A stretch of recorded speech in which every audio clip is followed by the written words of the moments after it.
It is my very great honor and pleasure to introduce you Professor Vladimir Safatle.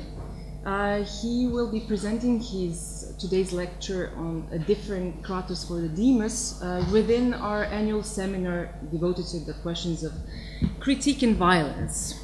I will be short. So Vladimir Safatle is professor and director of research in the Department of Philosophy and the Institute of Psychology at the Universidade de São Paulo in Brazil. He has served as visiting professor at the Paris VII, Paris VIII, University of Toulouse and the University of Leuven, then as a fellow of South African Stellenbosch Institute of Advanced Studies and visiting scholar at the University of California, Berkeley. He is the member of the International Board of the International Consortium of Critical Theory Programs and, related to this, member of the editorial board of the Critical South, a book series of the International Consortium published by the Políticos Press. Well, this merited special mentioning because it was at the first conference of the consortium organized in Bologna last year that some of us first met Vladimir, who was, after that, responsible for organizing the second conference in São Paulo on ends of democracy in November last year. Vladimir Safatle's theoretical interests span from Hegelian and post-Hegelian dialectical tradition, with a special focus on the notion of recognition, to relationships between philosophy and psychoanalysis. He wrote and edited several books on Lacan and Freud, and is one of the coordinators of the International Society of Psychoanalysis and Philosophy. To the 20th century continental philosophy, mostly French and German, with a special emphasis on the Frankfurt School. He is responsible for the translations of Adorno's work in Portuguese. To the philosophy of music. However, in his prolific academic career, he has written or edited more than 15 books. Vladimir Safatle is especially focused on the political dimensions of both philosophy and psychoanalysis, and also writes about the Brazilian political situation, especially about the Brazilian left. As the columnist at the daily Folha de São Paulo, and at various other journals, he is truly the representative of an almost extinct species of engaged intellectuals. Today, within our annual seminar, he will talk about power, force, and the demons. Demons, that sounded good. So, thank you for being with us here, and the floor is yours. Thank you, Adriana, for this presentation, and thank you for being here to come to this conference. First, I would like to apologize. I'm a little bit sick. Then I will talk slowly and without enthusiasm. But it's not because the question is without enthusiasm, because, well, let's see what will happen. No? Actually, I would like to present a discussion about, let's say, the need for radical politics to rethink the notion of kratos, and not exactly the notion of demos. No? And I would like to insist why I think the most important notion for us is not exactly people, but force. No? Well, among the major topics of the debate on radical politics, we find today a social diagnosis that insists that our liberal democracies are in the process of, let's say, empty popular sovereignty. No? According to such diagnosis, we would increasingly be moving toward a kind of democracy without demos, in the sense of a political experience that preserves the institutional appearance of a democracy, while limiting the scope of choice and decisions endorsed by popular sovereignty. It should be noted that we are not just talking about a gradual shift of real decisions out of the forums controlled by democratic representation, forums that would be silenced by the action of economic agents hegemonic within, let's say, the process of material reproduction of neoliberal societies. No? We are also talking about a colonization of political representation by the limits imposed by economic power and their form of naturalizing specific social organizations. Well, in this context, to insist that we move towards a democracy without demos would be a claim for a shift in the process of deliberation to instance and dynamics capable of being better controlled by popular sovereignty. Economic power ranks over the heads of the population, and the task of critical thinking would be to insist on the necessary return of democratic power to its true source. Hence, the concept of people, of popular sovereignty and democratic deliberation should shift to the center of our current concerns. However, I would like to stress, even if this may sound initially paradoxical, that the recovery of the demos will not be exactly the responsible for, let's say, strengthening our democracies. For until today, the very concept of demos has been bound by metaphysical presuppositions that are not really discussed. Presuppositions that are linked to a modality of the exercise of power and force that should be the true object of criticism.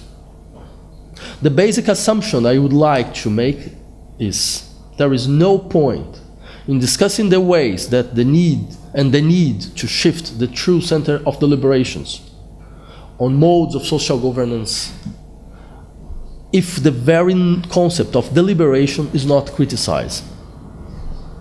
There is a transformation in the concept of deliberation which this correlates like consent, like voluntary action, like internal cause. That must be the true condition for a social transformation, with this emergence of new political subjects.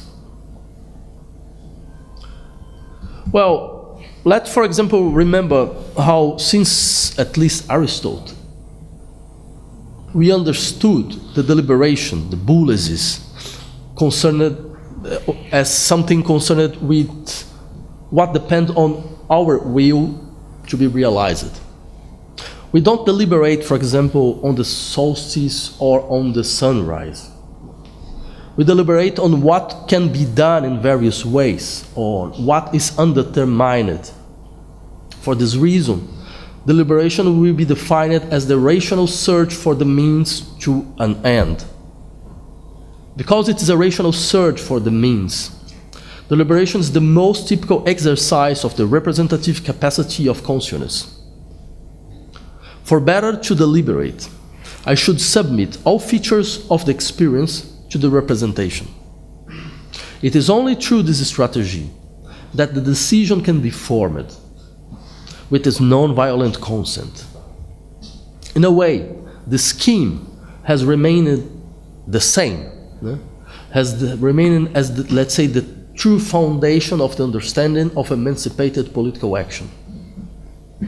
That is, political emancipation would be linked to the ability of the subjects to deliberate in view of the decision, taking distance from all that is involuntary, non-consented, non-represented, and moved by an external causality. However, I would like to affirm that perhaps a true social transformation is not only linked to the empowerment of previously vulnerable and invisible subjects, that is, to the displacement of the capacity for deliberation and decision, the hands of one group to another group. Emancipation will be, at its most fundamental level, linked to a kind of mutation in the very notion of the exercise of power. There would be no real social transformation without a recomposition of the very notion of agency. That is to say, we are not faced with a question relating to a change in the definition of who acts. We are faced with a question related to a change in the definition of how does one act. Even if this question about the anatomy of action would necessarily imply the very notion of what is the subject. Well, this is a way to also say that the emergence of a collective subject linked to previously unreported and denied autonomy of groups does not necessarily equate to a social transformation linked to the realization of emancipation process.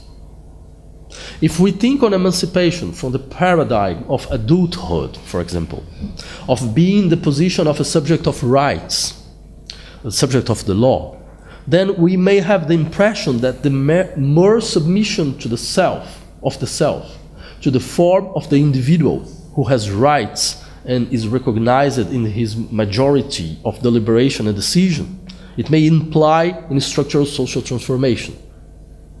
As if the central problem of social life were linked to the fact that not all subjects are fully entitled individuals. As the work of Adriana shows us several times. No? Not all have attained a desired individuality, understood as a general anthropological horizon for the process of emancipation. That is, as if the normative basis of our social struggles was linked to the possibility of generalization of a mode of social existence characterized by rational agency, linked to the maximization of interest, to the exercise of my ability to calculate and deliberate upon interest, such as is defined by the existence of modern individual. The individual as a mode of existence is often seen as a pre-political ground for politics. And this is the point that we should discuss. Because a structural transformation cannot be the mere transference of an already existed figure of the subject and his agency. As I said, the structural transformation is rather a question of decomposing the very notion of agency as it has been taught so until today. As to do so, it must be understood that the fundamental concept in the debate about the recomposition of democracy is not exactly demos, but kratos. And I would say that many of the impasses that affect our political alternatives today find their source in this polarity. That is, it is not about simply reinforce the demos, but about allowing the otherwise social emergence of kratos. To do so, we must first ask ourselves, what has been the kratos that define our hegemonic conception of democracy until today? What metaphysics does it presuppose and accomplish? For this kratos is the very expression of the demos' ability to decide. It will express the implicit grammar of decision and deliberation proper to the emergence of people in democracy. Understanding it is the condition for having a better comprehension of what is the exercise of the people's power in democracy. And I would like to just stress some points about that. I'd like to begin remembering how the strength of the demos in democracy has so far been inseparable from, let's say, an ipse. We are dealing here with a kratos that is the manifestation of an ipse, of a force to realize the condition of being itself. We could even suggest as a definition, democracy seeks to appear as the social space of manifestation of the force of being its myself. The rationality of democracy is based on the belief that subjects share a fundamental desire, the desire to empower themselves with the force to be themselves. What is in fact only the beginning of the problem, not its solution. We can here remember, for example, an important statement made by Jacques Derrida in a book called Rogue to Essays on Democracy, and I quote Derrida: "By ipseity, I do wish to suggest some I can, or at the very least the power that gives itself its own law, its force of law, its self-representation, the sovereign and the reappropriating gathering of self in the simultaneity of an assemblage or assembly, being together or living together, as we say. ipseity, being itself, appears here in a quite significant declination. It appears inseparable from the capacity to give to oneself its own law, to represent oneself, and to be in an assembly on condition that one stands in own domain. This presupposes a fundamental identity between law and case, between representation and represented, between being together and being my own domain. Such identity originates from a non-thematized overlap between a metaphysical foundation and a political exercise that I would like to develop, to unfold here. Let us try to better understand this point. To insist that democracy is a social space grounded on the force of being myself means, among other things, that however a democratic society may be an antagonistic society, a society characterized by the recognition of the productivity of social conflict, we normally believe that such multiplicity of perspectives can be incorporated into a demos, into a people, even if this incorporation expels part of the population from the condition of people. This multiplicity can be incorporated into a demos because the unfolding of multiplicity is the expression of a force that never leaves itself. In democracy, people is the name of this movement to actualize what never leaves itself, to put in assembly what retains its own determination. In the sense, social conflicts appear as modes of unfolding a convergent force proper to societies that act immanently, as if such society were at the same time cause and effect, origin and production. Let us remember, for example, Alexis de Tocqueville, speaking of the United States as a democratic society par excellence, since it would be a society that, and I quote Tocqueville, acts by itself and for itself. There are no authorities except within itself. One can hardly meet anybody who would dare to conceive, much less to suggest, seeking power elsewhere. Well, Tocqueville's statement is interesting for defining democracy as an emergent political body characterized by a certain immanent potential univocity, even if such univocity actualizes itself through a multiplicity of voice. Then we have what we can call the first metaphysical presupposition of democracy, that democratic sovereignty is the expression of the ipseity proper to what can be the cause of itself, proper to what acts by itself and for itself. This sovereignty rests on a more fundamental principle of sovereignty, namely the sovereignty presupposed by the very notion of self. And I think this is a central point. Namely, there is always an exercise of sovereignty in affirming oneself. We know that, let's say, self-affirmation is not just a constatative statement, but it is a performative production that requires some recognized authority and strength. And strength is necessary because self-affirmation is also a capacity for exclusion. It is only possible for me to be my own cause if there is nothing to remove me from the legislation of myself, nothing that places me outside the jurisdiction of myself, of my own domain. The exercise of such selfhood is a sovereignty because, as Derrida will remember, it will be inseparable from the constitution of forms of immunity, of self-immunity. And since Hobbes, we see how sovereignty and immunity are bounded. For I would say that the power that is an ipse would not be able to affirm itself without being immunized, mainly against what is involuntary, unconscious, not subject to laws, contingent, and that therefore can only appear as a potential attempt on freedom. These figures of the involuntary, of the unconscious, of the contingent, are not only alterities. They are the potentiality of another nomos, expression of another order, an order that is not configured in the form of will, of conscience, of necessity.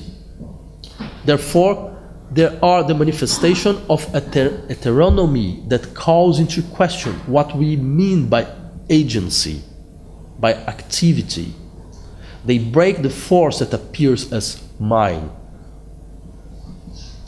Thus, let's say, this democratic force that will also be a struggle for immunity, a decision to immunize, it's based on the defense that those who acts to unfold its own domain. It's not an accident, it's not by chance that ipse, as Émile Benveniste, the linguist, has showed, is associated with a series related to power, to possession, to property, to the authority of the master. In fact, Benveniste seeks to explain why, I quote Benveniste, various languages designate the master by a term meaning himself, following for it the deployment of potis from Sanskrit. This allows him to show how identity and mastery will always be related. What is ipse is available in the condition of the integral possibility of use, because it is an expression of my ability to dispose of myself. It may seem that we have here some form of anachronism, for it is not difficult to see how that ipseity seems to be constituted from a notion of autonomy, which after all is modern. This notion is linked to the capacity to give to oneself its own law, thus constituting a field of self-legislation and self-government which has in turn the force of self-determination. Modern autonomy realized the idea that my determination will be an expression of freedom just when it is the result of a self-legislation. This is one of the major regulative ideas of our forms of life. What explains the reason that even when we normally engage ourselves in the critique of the dynamics of social alienation, our criticism is normally made in the name of the rise of a potential self-legislation, of an autonomy to come. However, we can reverse this analysis. We can reverse this analysis and ask whether the modern notion of autonomy has not been built on deeper and more original metaphysical presuppositions. Let us ask what the notion of self-legislation necessarily presupposes. What in modern autonomy perpetuates a mode of being whose roots lead us to the prehistory of modern subjectivity? There is no point in criticizing the legal paradigm implied in the very notion of self-legislation, if, after all, our criticism is guided by even greater presuppositions internal to the very notion of autonomy. If it is no use, for example, to remember that self-legislation entails a legal notions of jurisdictions based on concepts of universality and conditionality, concepts that require the internalization of disciplinary dispositives, able to conform the self to the form of the subject of rights, as in the Foucauldian perspective, if I can not move out of what such a jurisdiction presupposes. In the sense, I would like to draw your attention to the fact that self-legislation and self-government are necessarily based on a much more decisive and pregnant principle, namely the notion of self-belonging. For this reason, our critique of the model of freedom as self-legislation will be ineffective if it is made from the conservation of a principle that is the very foundation of modern autonomy, namely self-belonging. and all these ideas of freedom as self-belonging. No? We know a multitude of distinct philosophical strategies that will define freedom as a form of self-belonging, such as, for example, the Stoic and their notion of oikeiosis, the Cynics and their notion of autarkeia, Spinoza and his clear juridical notion of juris, Kant and his concept of Müdigkeit and Selbstbestimmung, among the many others. Okay, we could use a reading strategy that will explore the obvious strong distinctions between such conceptions, and even show how they will produce different forms of life. But we could also insist that within this difference, within this dispersion, there is still a common principle that defines a certain limitation, which makes such a field of difference turn around a common and seemingly insurmountable difficulty. An insurmountable difficulty, at least for us, that read such philosophical experience through the threshold of historical possibilities inherent to contemporary capitalist societies. For the fundamental question here will be, which are the contemporary social forms that shape and define the possibilities of realizing demands of self-belonging? For our time, what does it mean to read and try to recover diverse forms of self-belonging as a model of realization of freedom? If we accept that freedom cannot be understood only as an exercise of individual expression, but that it is in fact a mode of social relation, then it will be important to ask about the practical condition for actualizing certain philosophical concepts linked to the normative structure of the notion of freedom. This gives to the philosophical activity a strategic character.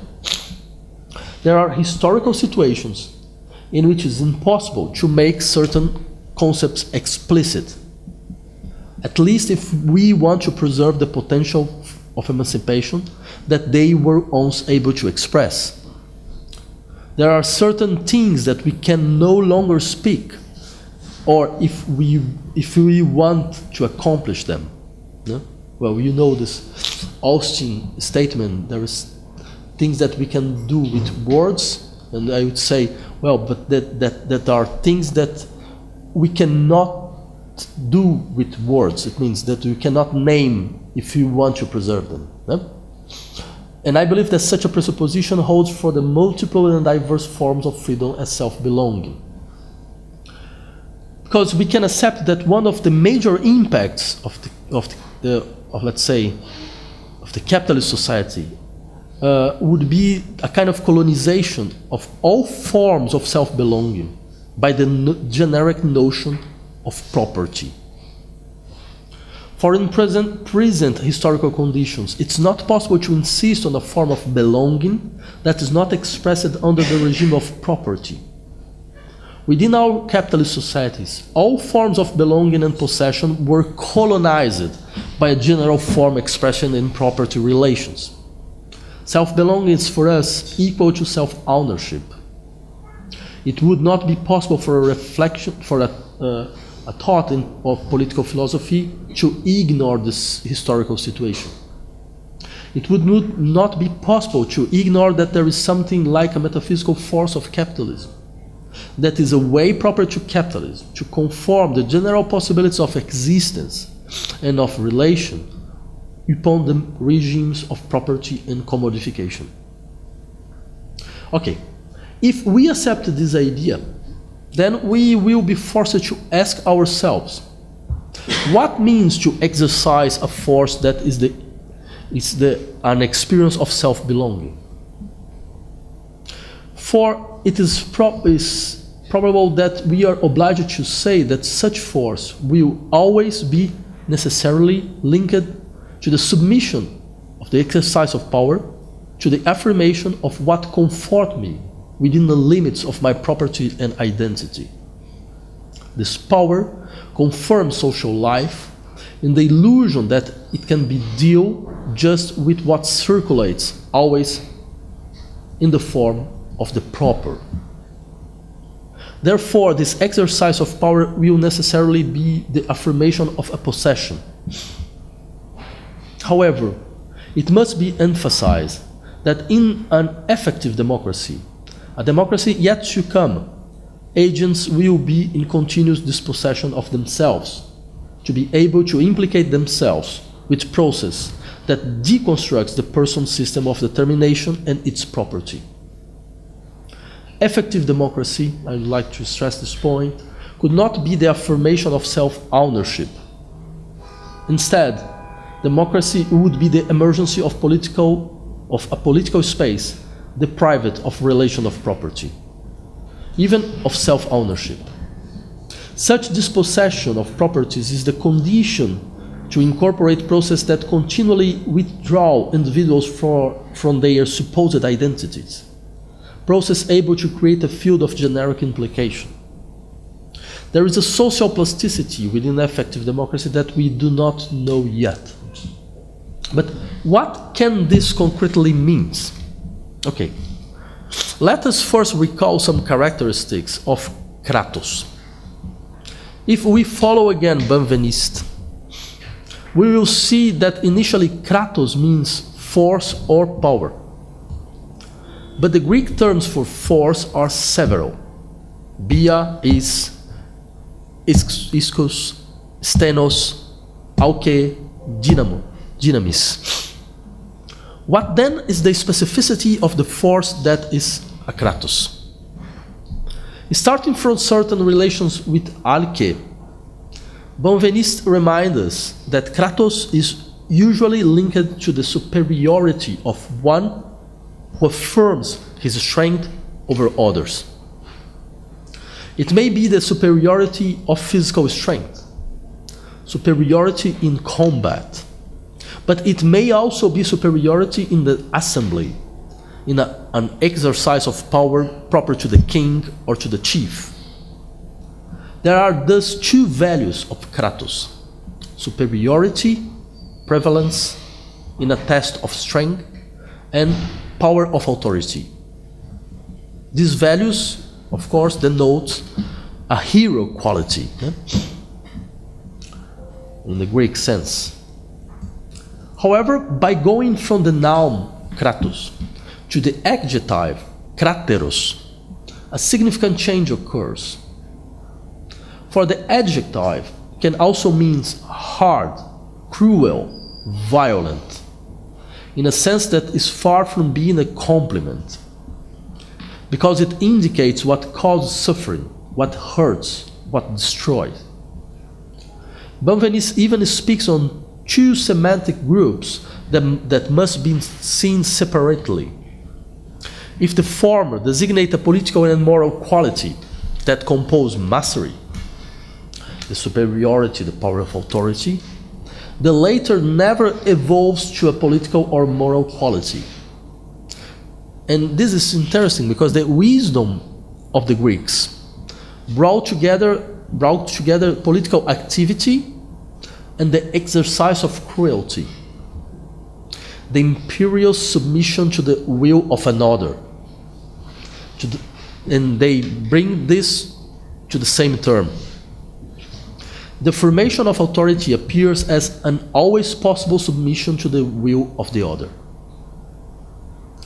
But what would be, let's say, the release of the kratos from this hardness, from this cruelty proper to the will of the other that seemed to accompany it as a shadow?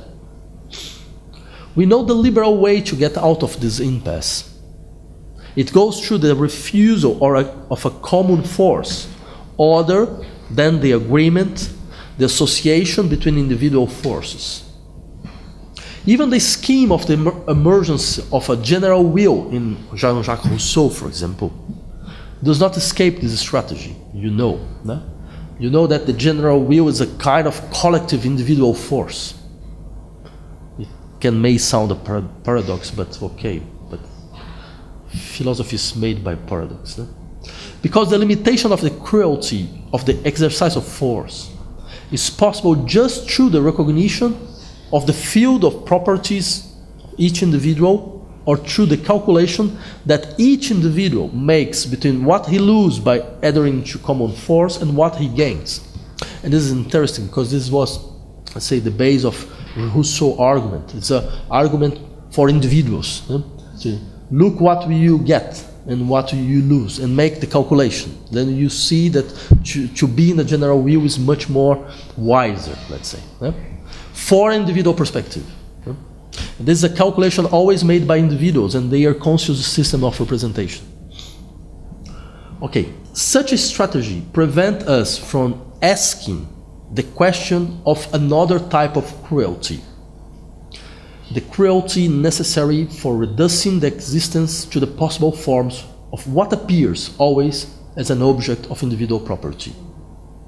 We end up forgetting to ask ourselves if the greatest cruelty is not the one that leads to the annihilation of individuals, but these that lead us to reduce the form of existence and the exercise of force to the forms of individual autonomy, to the exercise of the interests that are constituted as representations of consciousness, which defines relations to the other in the preferential form of the contract and relations to itself in the preferred form of self-legislation. How much cruelty is needed to create an individual? This is, let's say, a 20th century philosophical question. No? In this sense, let us think on what can be a kratos that would no longer be the expression of the associative exercise of individuals, which would no longer be based on the common deliberative capacity of individuals. Let us think on this kratos in three levels of social relations. The relation to objects, the relation to the subjects, the intersubjectivity, or what we normally call intersubjectivity, and the relation to oneself. Let's say internal relation, an intra-relation, an intersubjective relation, and a relation of objects to objects. And I would like to stress this last point. I would like to pay a special attention to this dimension, the relation to objects. That is a dimension of social relations normally forgiven when it's a matter to think about emancipation process. For we are deeply colonized by the notion that labor produces the right to possession. In what I work on is mine.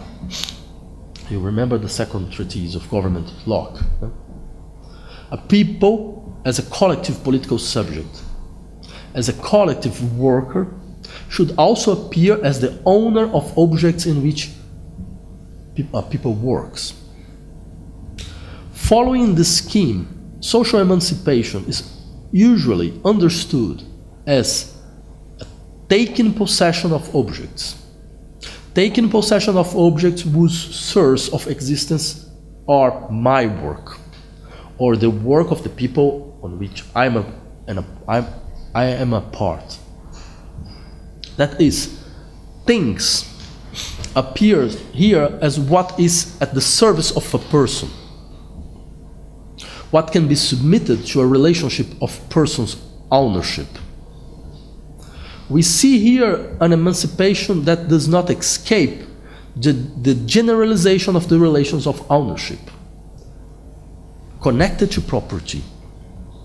In the sense, we can even say that only in a society of owners, a society in which the fundamental status of members is confused with the status of owner, that exist things. In society where people are free, the price to pay for such freedom is that things are subjected to servitude. Thus, for example, if St. Thomas Aquin affirmed that people were the domain in which reason could exercise the mastery of their own acts, as the author of their own acts, it is because for us things no longer act, they are activated by us. But we may wonder whether the true conception of social emancipation would not be exactly the notion of a society of free subjects, but rather a society of subjects and free objects. Of free subjects and free objects. Should the first stage of emancipation not be the emancipation of objects, a necessary condition for a real emancipation of subjects? For if we accept the emancipation of objects as the first condition for the emancipation of subjects, then we will be obliged to accept the existence of a kratos that comes from the things. A kratos which is the affection of things in me, the affection of things in the subject, with all this involuntary and external dimension that this presupposes. On the other hand, to speak about the emancipation of objects means that far from being instruments or possessions, things can appear as what cause us and what act in us without being linked to the will of a person, to the deliberation of a conscience. Like, for example, if you can imagine, for example, these works of art that affect us without being the expression of a person's deliberation. They are not only the sedimentation of the circuits of stories that composed it, but also they are the force of their bodies, the force of their matter, of the path of their own materiality, of their own life. A kratos liberated from the metaphysics of property would be the recognition of the force of things in us, in our action. The exercise of this kratos would be the condition for a society in which objects would affect us in their impropriety and inappropriateness. That is to say, we are talking about a society in which objects would be inappropriate, in which they would neither be individual property nor collective property, but would be the expression that we live inside circuits of objects that affect us and of which we do not own. A democratic society will be a society where things no longer exist in the form of what can be possessed. Well, this idea, let's say, interferes in the very notion of what we mean by subjects. For subjects will have the marks of the objects that affect them and which they care. They will bring a nucleus of the object in themselves, and this radically modifies what we must understood by itself.